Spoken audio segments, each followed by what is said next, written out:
Hey everybody, what's up? I'm Joe Sylvester, and I'm into showing off.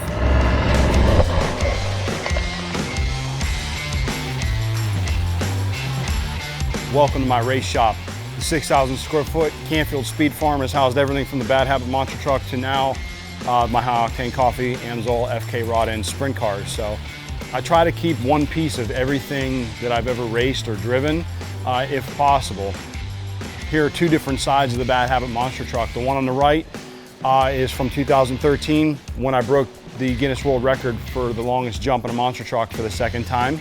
Right when I got into monster truck, before anybody knew who I was, I said I was gonna break Bigfoot's record. They went 202 feet, I think it was. And that was a standing record for a long time. Nobody even tried it. And here's me, 22-year-old kid, said I'm gonna do that. I was the youngest independent owner-operator in the sport.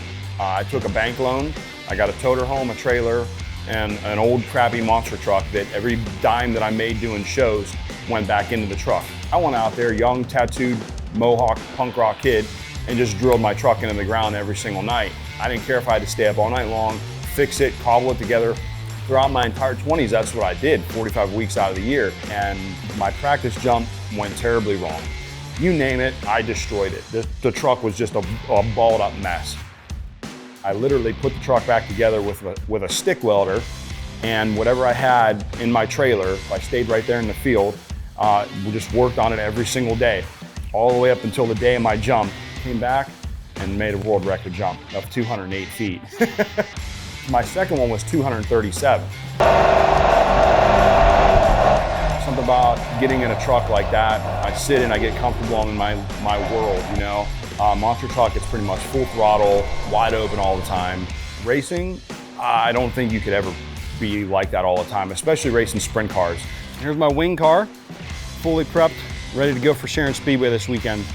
410 cubic inch methanol injected small block Mopar. Makes about 900 horsepower, car only weighs 1,200 pounds. They get down, sheer insanity.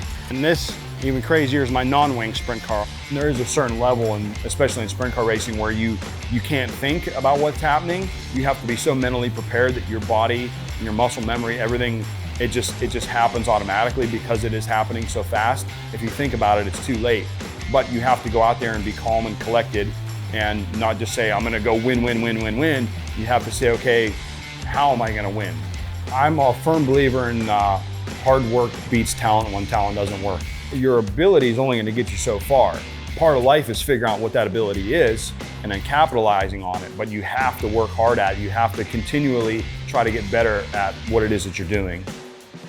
I'm not very patient, and I work very, very diligently, even if it's something I know is gonna take time, like my business. Business and racing, I feel, are both very, very similar, because nobody's ever good at either one of them when they first start. And I have to keep telling myself that and know that it's gonna take time, and you have to respect the process of that time. When I told people I was starting a coffee shop, my friends and everything, they looked at me like I had two heads. Like, what are you talking, what do you mean, you know?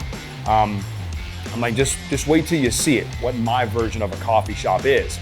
You know, you can get good coffee at a lot of places, but what you can't get anywhere else is me.